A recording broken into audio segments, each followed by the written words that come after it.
സ്വന്തം അമ്മ വേറെ, ഭർത്താവിൻ്റെ അമ്മ വേറെ, രണ്ടും രണ്ട് ത്രാസിലാണ് നമ്മുടെ സമൂഹം. ഇപ്പോഴല്ല, പണ്ട് മുതലേ. ഇതിന് മാത്രം അറിയാനുള്ള രഹസ്യങ്ങളൊന്നും ഞങ്ങളുടെ കുടുംബത്തിൽ ഇല്ലല്ലോ.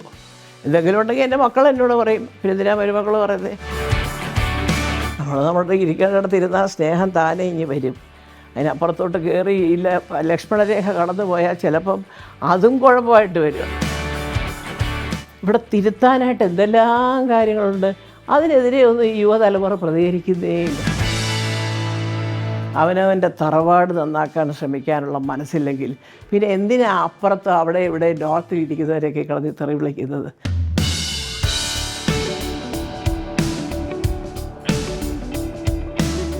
പിന്നെ ഒരു പ്രധാനപ്പെട്ട ചോദ്യം മിക്കവാറും എല്ലാ പ്രേക്ഷകരിൽ നിന്നും എൻ്റെ സുഹൃത്തുക്കളിൽ നിന്നുമൊക്കെ എനിക്ക് മെസ്സേജിലൂടെ വരുന്നത്, എന്തോരം യാത്രയാണ് മക്കൾ രണ്ടുപേരും ചെയ്യുന്നത്, ചേച്ചി എന്താ കൂടെ പോകാത്തതെന്ന്. ഞാൻ പറയും, ഒന്നാമത്തെ കാര്യം, രണ്ട് മക്കൾക്കും യാത്ര എന്ന് പറഞ്ഞാൽ ഒരു ഹരമാണ്. സമയം കിട്ടുന്നില്ല എന്നേ ഉള്ളൂ. ഒരു 5 ദിവസമെങ്കിലും കിട്ടിയാൽ എങ്ങും പോയില്ലെങ്കിലും ശരി, എവിടെയെങ്കിലും വല്ല സിംഗപ്പൂരോ അല്ലെങ്കിൽ മാലിയോ എവിടെയെങ്കിലും ഒക്കെ ഒന്ന് കറങ്ങിച്ച് വരും. അത് ഈ പറഞ്ഞതിനോട് എനിക്ക് തോന്നുന്ന ഒരു എന്താ പറയുക, റിലാക്സേഷൻ ആയിരിക്കും അവരെയൊക്കെ സംബന്ധിച്ച്. എല്ലാ ദിവസവും വർക്ക് ചെയ്യുമ്പോൾ ഉള്ള ഒരു സംഭവമായിട്ടാണ് എനിക്ക് തോന്നുന്നത്. കാരണം അങ്ങനെ ഇന്ദ്രനൊരിക്കൽ ജപ്പാനിൽ പോയിരുന്നു. ജപ്പാനിൽ പോയി അവിടെ വെച്ച് എനിക്ക് തോന്നുന്നത് നമ്മുടെ അംബാനി സാറിനെയൊക്കെ കണ്ടൊരു ഫോട്ടോ എടുത്തു. അപ്പോൾ എല്ലാവരും കൂടെ അയ്യോ ഇവിടെ ഇവർ തമ്മിൽ വലിയ, ഞാൻ പറഞ്ഞു ചേടാ ഒരു ഫോട്ടോ എടുത്തു, അദ്ദേഹത്തിനെ കണ്ട ആർക്കും അറിയാൻ വയ്യാത്തത്. ഇപ്പം നമ്മുടെ യൂസഫ് അലി ഇക്കയെ കാണുന്ന പോലെ ഞാൻ ഇക്കയെ ഇവിടെ സൂപ്പർ മാർക്കറ്റ് വെച്ച് കണ്ടാലും ഞാൻ ഓടി ചെല്ലും അടുത്തോട്ട്. അപ്പോൾ അതുകൊണ്ട് അങ്ങനെ ഒരു ഫോട്ടോ എടുത്ത് ഇട്ടു എന്ന് പറഞ്ഞ് അവിടെ സ്ഥിരമായിട്ട് പോകുന്ന അദ്ദേഹത്തിൻ്റെ സുഹൃത്തൊന്നും അല്ല. ഇത് അങ്ങനെ പറയുകയാണെങ്കിൽ ഞങ്ങൾക്ക് ജപ്പാൻ എനിക്ക് വളരെ എടുത്തു പറയേണ്ട ഒരു വ്യക്തിയുണ്ട്, എല്ലാവർക്കും അറിയാം, നായർ സാൻ എന്ന് പറയും. അദ്ദേഹത്തിന് ഒരു വലിയ ഹോട്ടലുണ്ട് അവിടെ. നമുക്ക് നല്ല ഒന്നാന്തരം ഇന്ത്യൻ ഫുഡ് കിട്ടും, ജപ്പാൻ ഫുഡും എല്ലാം കിട്ടും.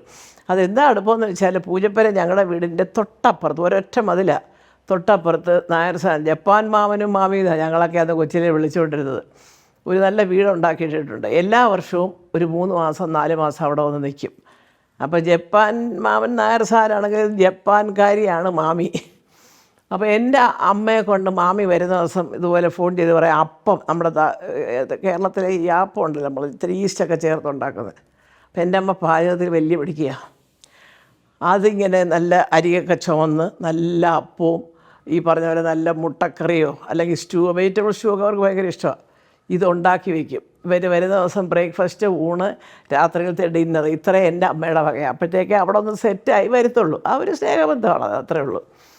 അപ്പോൾ ഇതൊക്കെ പറയാൻ കാര്യം, എൻ്റെ സഹോദരനും എൻ്റെ മൂത്ത മകൻ ഇന്ദ്രജിത്തുമൊക്കെ അവിടെ ചെന്നപ്പോൾ, ഈശ്വര, ഇന്നിപ്പോൾ ജപ്പാനില്ല, അദ്ദേഹത്തിൻ്റെ മകനാണ് ആ ഹോട്ടൽ നോക്കുന്നത്. പക്ഷേ എൻ്റെ അടുത്ത് പറഞ്ഞ, അമ്മയെ എന്തെല്ലാം മടിയാണെങ്കിലും അമ്മ അതുവരെ ഒന്ന് പോകണം, അയ്യോ എല്ലാവരുടെയും കാര്യം ചോദിച്ചു, അമ്മ പോകണം അവിടെ. ഇപ്പോഴും അദ്ദേഹത്തിൻ്റെ മകൻ എന്തൊരു സ്നേഹമായിരുന്നു അറിയാമോ അമ്മയ്ക്ക്. ഞാൻ പറഞ്ഞു, മോനെ കാണണമെന്ന്. അന്നൊക്കെ ഞാനൊക്കെ അവിടെ താമസിക്കുമ്പോൾ അദ്ദേഹം ചെറുപ്പമാണ്, വളരെ കൊച്ചുകുട്ടിയാണ്, 10-15-16 വയസ്സൊക്കെ ഉള്ളത് എൻ്റെ ഒരു ഓർമ്മ. കാരണം അത്രേ ഉള്ളൂ ആൾ. അത് കഴിഞ്ഞ് ഇപ്പം അമ്മയൊന്ന് കാണണം, ആ സാമ്രാജ്യം മുഴുവൻ ഭരിക്കുന്നത് അദ്ദേഹത്തിൻ്റെ ആ മകനാണ് എന്നൊക്കെ പറഞ്ഞു. അപ്പോൾ ഈ യാത്രകൾ പോകുമ്പോൾ നമുക്ക് വേണ്ടപ്പെട്ടവർ ഒരുപാട് പേരുണ്ട്, അവരെ പോലും എല്ലാവരെയും കാണാൻ ചിലപ്പോൾ ഇവർക്ക് സമയം കിട്ടത്തില്ല. ഞാനെവിടെയെങ്കിലും പോകുമ്പം ഇതിനൊക്കെയുള്ളൊരു സമയം ഇട്ടിട്ടേ ഞാൻ പോകത്തുള്ളൂ. പിന്നെ ഇവരുടെ കൂടെ കറങ്ങുക എന്ന് പറഞ്ഞാൽ, അതാണ് ഞാൻ ഈ ഒരു മെസ്സേജ് എനിക്ക് കണ്ടു എഴുതിയിരിക്കുന്നത്. പൂർണിമ എപ്പോഴും സ്വന്തം അമ്മയുടെ കൂടെ ഒക്കെ ഇങ്ങനെ പോകുന്നുണ്ടല്ലോ, ഇതെന്താ വലിയ ചേച്ചിയെ കൂട്ടാത്തത്, വലിയ ചേച്ചി പോകാത്തത്. അപ്പം ഞാൻ പറഞ്ഞു, ഇതിന് മുൻപ് ഇതിൻ്റെ ഉത്തരം 2-3 പ്രാവശ്യം പറഞ്ഞു.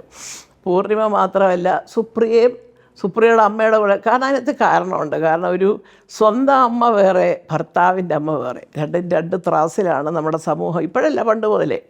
ഇപ്പോൾ ഒരുപക്ഷെ എനിക്ക് എൻ്റെ അമ്മയോട് സ്വാതന്ത്ര്യമായിട്ട് പറയാൻ പറ്റുന്ന കാര്യങ്ങൾ സുഖമായിട്ടെൻ്റെ അമ്മയോട് പറയാനൊക്കെ, അയ്യോ അമ്മ വല്ലതും വിചാരിക്കുമെന്തോ എന്നൊരു തോന്നൽ വരുമല്ലോ സ്വാഭാവികമായിട്ട്. നമ്മൾ ചെന്ന് കയറുന്ന വീടല്ലേ, അതിൻ്റേതായ ഒരു സ്വാതന്ത്ര്യക്കുറവ്. അവരാരും ഒരു സ്വാതന്ത്ര്യം ഇവിടെ ഇല്ല എന്ന് പറഞ്ഞിട്ടല്ല, നമുക്ക് സ്വയം തോന്നുന്നത് അത്.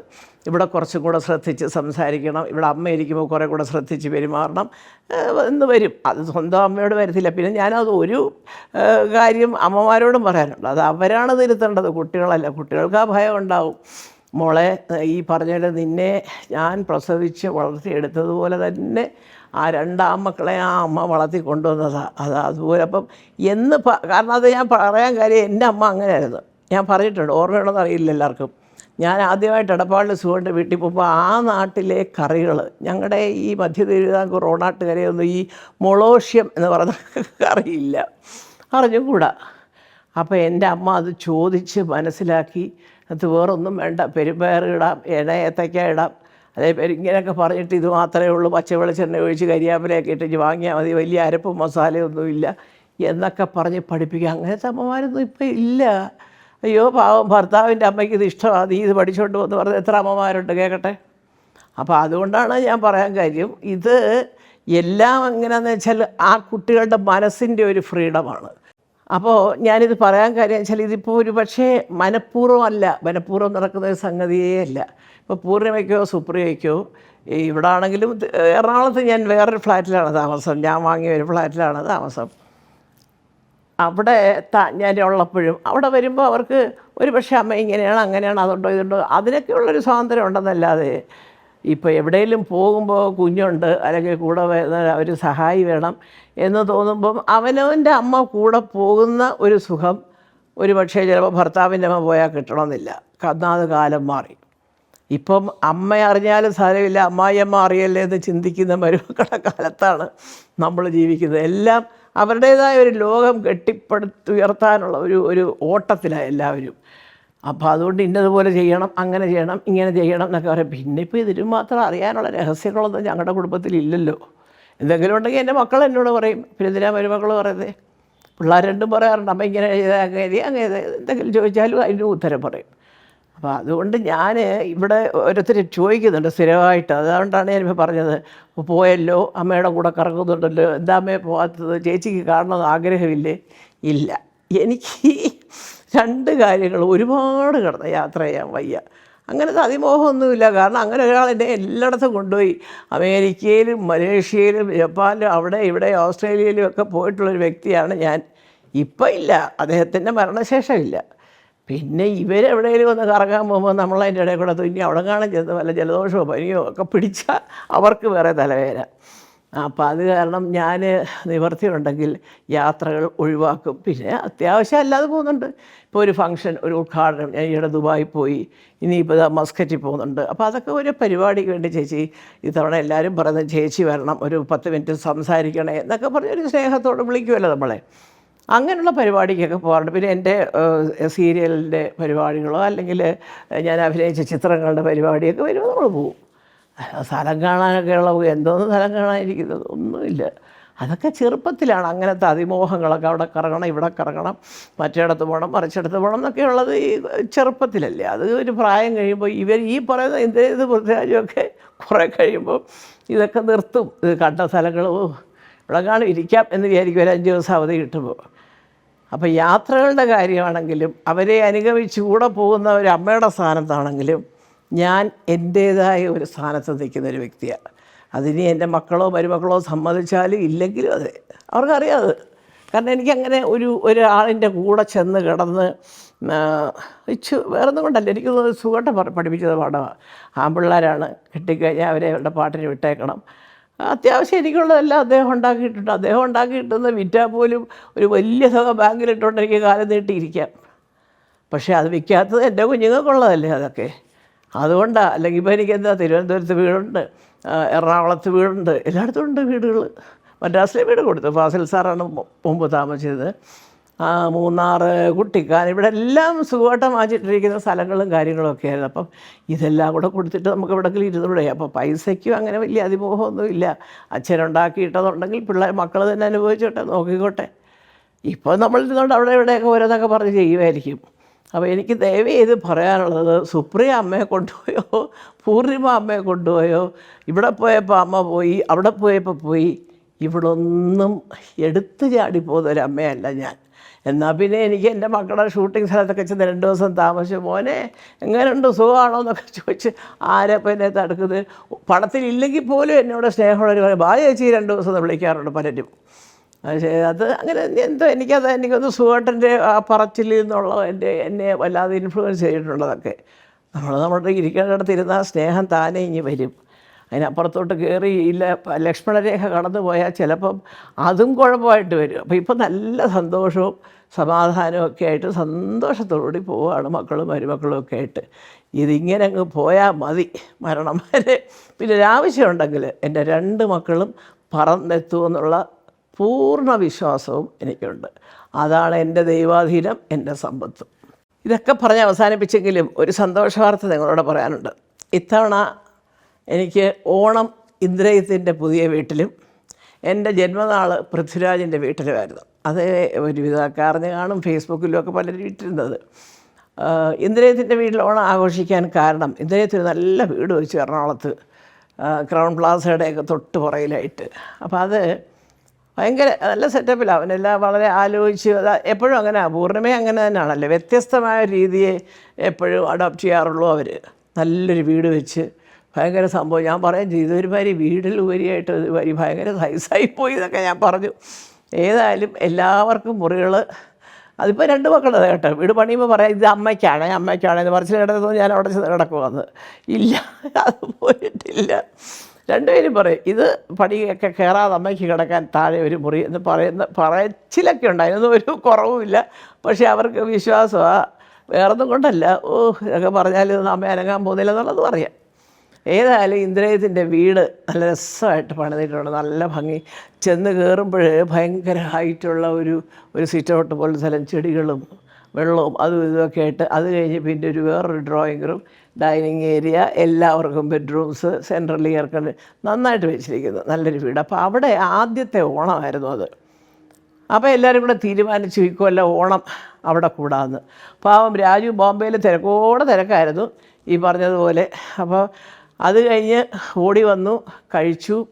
പിന്നെ ദീപാവലിക്ക് പറഞ്ഞതുപോലെ അവിടെ ഇന്ദ്രൻ്റെ വീട്ടിൽ തന്നെ ആയിരുന്നു.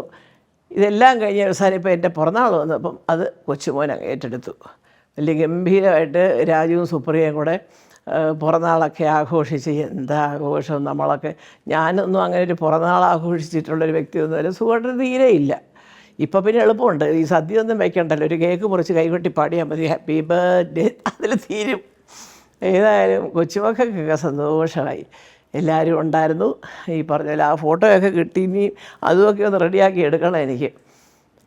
അങ്ങനെ ഇന്ദ്രൻ്റെ വീടെന്ന് പറയുന്നത് അതൊക്കെ ഒന്ന് കാണേണ്ട വീടാണ്. വെറുതെ കൊണ്ടല്ല, കാണേണ്ട വീടെന്ന് പറഞ്ഞാൽ അങ്ങനെ മറ്റേ വലിയ ആൾക്കാർ അതല്ല, ഒരു പ്രത്യേക രീതിയാണ് ആ വീട്ടിലെ സ്റ്റെയർ കേസ് ആയാലും വാഷിങ് ഇതായാലും അല്ലാതെ എല്ലാം കൊണ്ട് അത് ഒരു അറേഞ്ച് ചെയ്തിരിക്കുന്ന രീതിക്ക് വേറൊരു ടച്ചുണ്ട്. ഒരു പൂർണിമാസ് ടച്ച് എന്ന് വേണേൽ പറയാം എന്നാണ് എനിക്ക് തോന്നുന്നത്. കാരണം ഇന്ദ്രന് ഇങ്ങനെ ഒരു ലെവലിലേക്ക് ചിന്തിക്കുന്ന ഒരാളല്ല. അതങ്ങനെ കണ്ടതിലൊരു വലിയ സന്തോഷം. എൻ്റെ മോനൊരു നല്ല വീടൊക്കെ വെച്ച് താമസമായി ഓണവും ദീപാവലിയൊക്കെ കൊണ്ടാടി. രാജുവിൻ്റെ ഫ്ലാറ്റിൽ പിറന്നാളും കഴിഞ്ഞ് ഇനിയിപ്പോൾ എന്തോന്ന് ഇത്രയൊക്കെ ആയില്ലേ, ഇങ്ങനെയൊക്കെ അങ്ങ് പോട്ടെ. ഒറ്റ പ്രാർത്ഥനയേ ഉള്ളൂ, ഒരു അസുഖങ്ങളൊന്നും വന്ന് കിടന്നു കഴിഞ്ഞാൽ വലിയ മെനക്കേടായിപ്പോൾ എല്ലാം. ഞാനതാ പറഞ്ഞത്, കാരണം ഇവിടെ തിരുത്താനായിട്ട് എന്തെല്ലാം കാര്യങ്ങളുണ്ട്. അതിനെതിരെ ഒന്നും ഈ യുവതലമുറ പ്രതികരിക്കുന്നേ ഇല്ല. ആശുപത്രിയിൽ നടക്കുന്ന മരണങ്ങൾ, സമൂഹത്തിൽ കൊച്ചു പെൺപിള്ളാരെ കിണച്ചിലിട്ട് കൊല്ലുന്നു, പിന്നെ കഴുത്ത് ജനിച്ചു കൊല്ലുന്നു, കത്തിക്കിട്ട് കുത്തിക്കൊല്ലുന്നു, പാമ്പിനെ കയറ്റി കടിപ്പിച്ച് കൊല്ലുന്നു. ഇതിനൊന്നും ഇവിടെ ഒന്ന് ചുമ്മാ ഒരു ദിവസം കൊണ്ടൊരു ബഹളം വെച്ചു. അപ്പോഴത്തേക്ക് ഇതേത് പാർട്ടി, അവന് ചത്തവൻ ഈ പാർട്ടി, കൊന്നവൻ ഈ പാർട്ടി, തീർന്നു. അതോടുകൂടി എല്ലാം തീർന്നു. പിന്നെ ഒരു കാര്യമില്ലാതെ വെറുതെ കേന്ദ്രത്തെ ചീത്ത വിളിക്കുക, കേന്ദ്രം ഇങ്ങോട്ട് വിളിക്കുക. അതൊക്കെ എന്തൊക്കെ പറഞ്ഞാലും ശരി, കുറച്ചൊക്കെ എനിക്കിപ്പോഴത്തെ ബഹുമാനമുണ്ട് എനിക്ക് മുഖ്യമന്ത്രി ശ്രീ പിണറായി വിജയനോട്. കാരണം ചില കാര്യങ്ങളിൽ അദ്ദേഹം ഒരു മാസ്റ്റർ മൈൻഡ് എടുത്ത് പ്രവർത്തിക്കാറുണ്ട്. ചിലപ്പോൾ എനിക്ക് തോന്നുന്നു അയ്യോ ഇദ്ദേഹത്തെ ആരോ എന്തോ പറഞ്ഞു തരും എന്നും തോന്നാറുണ്ട്. ഏതായാലും എല്ലാം ഭംഗിയായിട്ട് വരട്ടെ. കാരണം നമ്മുടെ ഈ കൊച്ചു സംസ്ഥാനത്തിലെ ജനങ്ങൾക്ക് ഒന്നിച്ച് നിൽക്കാൻ പറ്റത്തില്ലെങ്കിൽ പിന്നെ എവിടെ ചെന്ന് നിൽക്കുമെന്നാ? അവനവൻ്റെ കുടുംബത്തിൽ ശരിക്ക് പെരുമാറി നമ്മളതിൻ്റെ എല്ലാ രീതികളും മനസ്സിലാക്കി അവനവൻ്റെ തറവാട് നന്നാക്കാൻ ശ്രമിക്കാനുള്ള മനസ്സില്ലെങ്കിൽ പിന്നെ എന്തിനാ അപ്പുറത്ത് അവിടെ ഇവിടെ നോർത്തിൽ ഇരിക്കുന്നവരെയൊക്കെ കിടന്ന് തെറി വിളിക്കുന്നത്? ആദ്യം നീ ഇരിക്കുന്ന സ്ഥലം നന്നാക്കി കാണിക്കുക, എന്നിട്ട് കിടന്ന് ചിലയ്ക്ക് എന്ന് പറയാൻ അടുത്ത തലമുറ വളർന്നു വരിക. അതൊന്നും ആരും ശ്രദ്ധിക്കുന്നില്ല. ഒക്കെ ശ്രദ്ധിക്കണം. എല്ലാവരോടും ഞാൻ പറയുകയാണ്, നിങ്ങൾക്ക് സാധിക്കുന്നവരാണ്. നിങ്ങളുടെ മറ്റുള്ള റൈവൽറിയും ഈ പ്രതികാര ബുദ്ധിയും ജാതിയും മതവും അതൊക്കെ മാറ്റി വെച്ചിട്ട് എന്താണോ നാടിന് നല്ലത് അത് ചെയ്യുന്നവനെ 2 നല്ല വാക്ക് പറയുക. അതാരോ ആവട്ടെ, അവിടെ കിടന്ന് പാർട്ടിയും ജാതിയും മതവും ഒന്നും കൊണ്ടുവരാതിരിക്കുക. അതാണ് എൻ്റെ ഒരു എളിയ അപേക്ഷ.